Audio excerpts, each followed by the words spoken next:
इमाम हसन और हुसैन ने देखा है, एक बूढ़े बाबा जी वुजू कर रहे थे तो वुजू ठीक नहीं किया।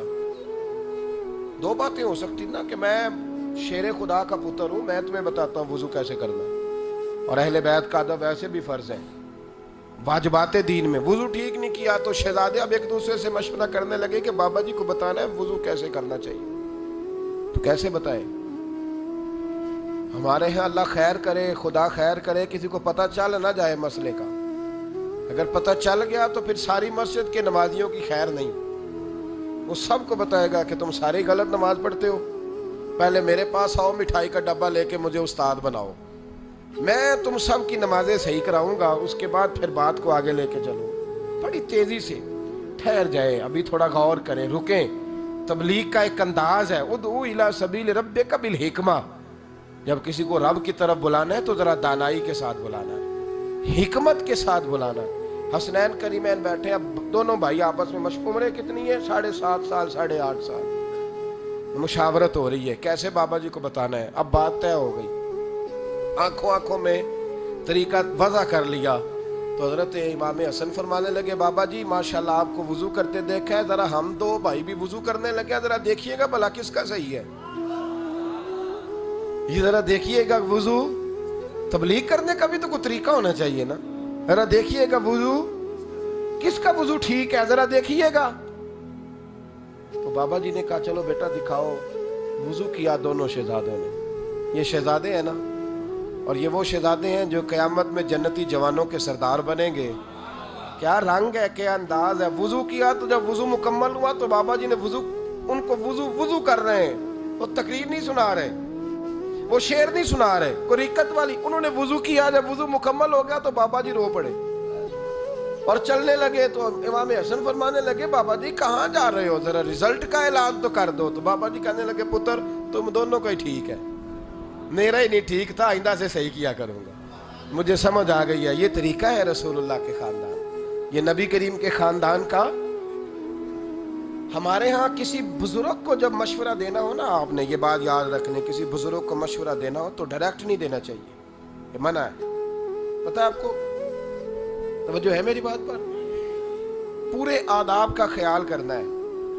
ये बेहतरीन लोगों की मिसाल है, हुजूर ने इन लोगों के अखलाक को बेहतरीन का, उसका एक तरीका वज़ा करेंगे। आप डायरेक्ट मशवरा नहीं करेंगे, उसमें आप थोड़ा सा सोचेंगे, ठहरेंगे, गौर करेंगे।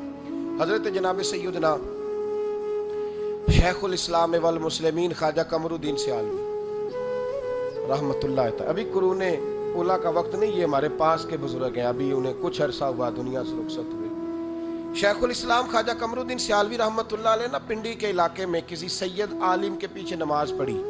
आलिम भी थे और सैयद भी थे। उनके पीछे जब नमाज पढ़ी तो उन्होंने ना नमाज के अंदर कोई ऐसी गलती कर ली, हो जाता है ना, इंसान भूल जाता है। वो एक बुजुर्ग थे तो उनके पास में बैठा था, तो एक साहब कहने लगे, जी वो फलां आलिम ने फलां बात किया, तो मुझे समझ नहीं आ रही वो दलील कहाँ है, वो बात कहाँ है। तो बुजुर्गों ने बड़ी खूबसूरत बात की, कहने लगे जो बोलेगा गलती उसी की निकलेगी ना, इधर देखे मेरी तरफ, जो बोलेगा गलती। तो फरमाने लगे जो कोई काम करता है गलती भी उसकी निकलती है, जो गुमसुम हो उसकी गलती किसने निकालनी।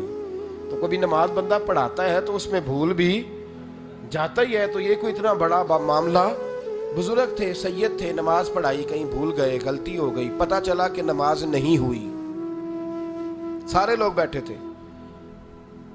अब जो जिनका इल्म उन्हें बड़ा परेशान करता है ना कि फटाफट इसका इजहार कर लूं, कहीं ऐसा ना हो कि किसी को पता ना चल जाए कि मैं अनपढ़ हूं। उनको तो शक भी हो तो फटाफट कह देते हैं, जी ये नहीं हुई नमाज, जी बखत्म है, आप फटाफट करें, या आप पढ़ाएं या फिर मेरे पीछे खड़े हो, मैं जल्दी जल्दी सही करा दूं आपकी इबादत। ये बड़ा अजीब मामला है। इल्म हो और फिर उसके हाजमे को सही रखना, ये बहुत मुश्किल काम है मियाँ, बड़े कम लोगों में ये बात होती है। अब वो सारे उलमा और भी थे पीछे, तो ख्वाजा कमरुद्दीन सियालवी की तरफ देख रहे हैं कि ये हमारे बुजुर्ग हैं, यही कोई बात करेंगे तो समझ में आएगी। तो अब ख्वाजा साहब रहमतुल्लाह अलैह की तरफ जब उलमा ने इशारा किया तो ख्वाजा साहब फरमाने लगे, चुप करो, मुझे पता चल गया है कि नमाज नहीं हुई, पर ये खाली आलिम नहीं, ये सैयद भी है। तो अब मैं ना लफ्ज़ तलाश कर रहा हूँ, कोई जुमला मिल जाए तो मैं उनको बताऊँ, ज़रा मुझे कोई जुमला नहीं मिल रहा। हम इंतज़ार करते हैं? नहीं, जाग के बताओ, आपकी मेहरबानी। इंतज़ार करते हो? میں کہا کرتا ہوں دعا کرو کسی بیچارے بوڑھے آدمی کا کبھی موبائل نہ کھلا رہ جائے نماز میں، ورنہ وہ تو گیا کام سے۔ سب لوگ کہیں گے کہ بابا جی تسی موبائل رکھے تو پھر کھلا بھی رہ گیا تھوڑا۔ اور اس سے زیادہ مل کے یہ دعا کرو کہ امام مسجد کا نہ کھلا رہ جائے، ورنہ ہو سکتا ہے عصر کے وقت مولوی نیا آ جائے کہ آپ کو پتہ ہی نہیں آپ نے موبائل کھلا رکھ لیا ہے۔ اتنا مطلب آپ پتہ ہی نہیں آپ کس کی امامت کر رہے ہیں، اتنے بڑے محدث پیچھے کھڑے اور آپ کا موبائل کھلا رہ گیا۔ بڑا خوفناک ماحول بن گیا۔ اور مسجدوں کے اندر جہاں جو بھی آتا تھا اسے چاہیے تھا کہ کلیجہ بھی ٹھنڈا کرتا، دل بھی ٹھنڈا رکھتا، زبان بھی میٹھی رکھتا۔ تو خواجہ صاحب فرمانے لگے ذرا جملہ کو ملتا ہے تو میں شاہ جی کو بتاتا ہوں، مل نہیں رہا، اتنے بڑے عالم ہیں، چوٹی کا آدمی ہے۔ پھر تھوڑی دیر کے بعد کہنے لگے لو بھائی جملہ مل گیا ہے۔ میں شاہ جی کو بتانے لگا مسئلہ، انہوں نے کہا حضور بتائیں۔ تو قریب گئے جا کے سید صاحب سے کہنے لگے حضور آپ سید زادے ہیں، عالم بھی بڑے ہیں، ماشاءاللہ آپ نے نماز پڑھائی ہے، مزہ بڑا آیا ہے، ذرا یہی نماز ایک دفعہ دوبارہ نہیں پڑھا دیتے؟ نماز آپ نے پڑھائی ہے، چونکہ عالم بڑے ہیں، سید ہیں، تو مزہ بڑا آیا ہے، ذرا یہی نماز دوبارہ نہیں پڑھا دیتے؟ تو شاہ جی ہنس پڑے، کہنے لگے شک مجھے بھی تھا نہیں ہوئی، شک مجھے بھی تھا کہ نماز نہیں ہوئی، لیکن میں چونکہ شک میں تھا تو بول نہیں رہا تھا، اب آپ نے بتایا تو بات کی سمجھ آ گئی ہے، مجھے پتہ چل گیا کہ نماز نہیں ہوئی۔ تو اب وہ بھی بوڑھے تھے، کہہ سکتے تھے کہ بڑھاپا ہے جی کیا آپ نے تھکا دیا، آپ کتنی پڑھیں، اللہ خیر کرے، گرمیاں تراویاں آتی ہیں نا گرمیوں میں، خدا نہ خواستہ کہیں قاری صاحب سے 2 کی جگہ 3 پڑھائی جائیں تو پھر اتنا زیادہ احسان کرتے ہیں میری طرح کے لوگ جو پیچھے کھڑے ہوتے ہیں، کہتے ہیں آپ کو پتہ نہیں ہمارا احسان عظیم ہے، ہم آپ کے پیچھے نماز پڑھنے کھڑے، آپ نے تھکا دیا، اب پوری 2 رکعتیں اور پڑھ جائیں گی، یعنی پوری 2 رکعتیں ہی پڑھنی پڑیں گی۔